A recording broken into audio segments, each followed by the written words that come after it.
Un principe fondateur de la programmation est ce qu'on appelle la factorisation du code. C'est quoi la factorisation du code? C'est ce qui vous permet de ne pas réécrire plusieurs fois un code qui fait la même chose.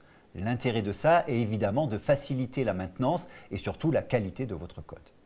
Nous allons voir dans cette vidéo les notions de boucle for et de fonction qui sont deux techniques de factorisation de code. Ouvrons maintenant un interpréteur Python pour commencer à jouer avec les boucles for et les fonctions. Supposons maintenant que je veuille simplement afficher à l'écran les carrés des nombres allant de 0 à 9. Donc je peux écrire print de i, alors print de 1 au carré, voilà. Puis ensuite je vais rappeler cette instruction, je vais faire print de 2 au carré, puis ensuite je vais faire print de 3 au carré, et je peux continuer comme ça longtemps, vous vous rendez vite compte que c'est très fastidieux. Donc en fait, comment est-ce que je peux automatiser cette tâche? Je peux automatiser cette tâche avec justement une boucle for. L'intérêt de la boucle for est d'automatiser une tâche qui se répète. Donc regardons comment cela fonctionne. Je vais écrire l'instruction for et je vais mettre une variable i et je vais dire qu'elle parcourt un objet. Cet objet s'appelle range de 10. Nous reviendrons plus tard sur la signification exacte de cet objet. Pour l'instant, sachez simplement que range de 10 me permet de parcourir tous les entiers allant de 0 jusqu'à 9. Et ensuite, j'écris un 2 points pour définir un bloc d'instruction. Mon bloc d'instruction doit donc être décalé de 4 caractères vers la droite. Et ensuite, je vais faire un print de i au carré. Donc ici, je me retrouve avec une boucle for qui va parcourir tous les entiers de 0 jusqu'à 9. C'est la variable i qui va référencer chacun de ces entiers à chaque tour de boucle. Et mon print de i au carré va m'afficher le carré de l'entier référencé par i au moment du tour de boucle. Et donc, regardons ce que j'obtiens. J'obtiens bien le carré des entiers allant de 0 jusqu'à 9. En fait, dans une boucle for, je peux mettre absolument n'importe quelle séquence. Nous verrons plus tard qu'en fait, on peut mettre n'importe quel itérable. Donc, je peux prendre par exemple une liste qui va contenir une chaîne de caractères A, un float et un booléen. Et donc faire un print de i simplement, et je vais donc afficher chaque élément qui est contenu dans ma liste. La chaîne de caractères A, le float 3,5 et le booléen true. Maintenant, reprenons notre exemple du carré. Supposons que je crée une liste A qui est égale à 1, 2, 5, 8, 9. Et que je veuille faire parcourir les carrés de ces entiers. Donc je vais faire un for i in A, 2 points, print de i au carré. Ça fonctionne exactement comme nous l'avons vu. Supposons maintenant que je prenne une deuxième liste B qui est égale à une autre suite de nombres, par exemple 3,6, 18, 12 et 25. Comment est-ce que maintenant je peux parcourir de nouveau cette liste? En fait, je vais refaire une boucle for i in B, 2 points, print de i au carré. Ça fonctionne exactement comme précédemment.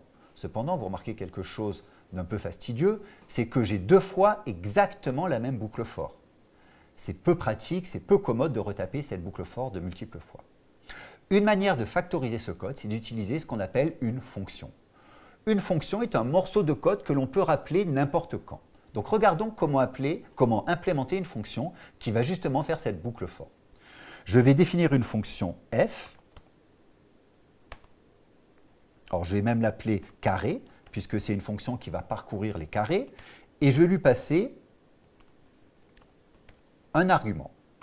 Et ensuite, je vais définir dans ma fonction carré une boucle for i in A, 2 points, print de i au carré. Donc j'ai défini ma fonction carré, et maintenant ma fonction carré, je peux l'appeler directement sur ma liste A, et je peux l'appeler directement sur ma liste B.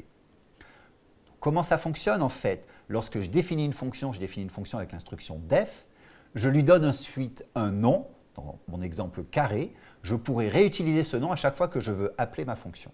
Et entre parenthèses, dans la définition, là où j'écris le def, je vais définir un argument et c'est l'argument que je vais être capable de passer à ma fonction lorsque je l'appelle. Donc lorsque je fais un carré de B, la liste B est passée à ma fonction. Nous verrons plus tard que c'est passé par référence, donc je n'ai pas de copie d'objet, je passe simplement une référence de cette liste. Et ma fonction carré va récupérer cette référence et être capable de faire un for i in l'objet qui est passé par référence à ma fonction. Et donc je vais être capable de calculer le carré de ces entiers. Alors revenons sur cette fonction. En fait, dans une fonction, on fait très rarement des affichages avec des prints. En fait, ce qui est utile dans une fonction, c'est plutôt de faire des retours. Donc pour faire un retour, je vais écrire l'instruction return qui va me retourner le carré des entiers. Et en fait, ce que je voudrais réellement retourner, c'est une liste qui contient le carré des entiers. Donc je vais définir une liste L, qui est une liste vide.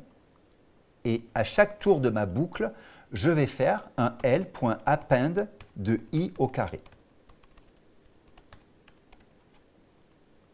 Et ensuite, mon instruction return va être alignée avec la boucle for, c'est-à-dire que mon return ne va s'exécuter qu'au moment où la boucle for a fini de faire tous ses tours. Donc, reprenons cette fonction. Je définis une fonction de nom carré qui prend un argument A. Ensuite, ma fonction définit une liste vide et elle va faire une boucle for sur chaque élément de A. À chaque tour de boucle, je vais ajouter à ma liste L le carré de l'élément parcouru sur A, donc i au carré. Et quand ma boucle a terminé, je fais un return de L. Maintenant, je vais réexécuter ma fonction carré sur B et je vais voir que ma fonction maintenant me retourne un objet liste qui contient le carré de chaque élément de B. Et je peux ensuite affecter ce résultat à ma variable B pour référencer maintenant la liste des carrés de B.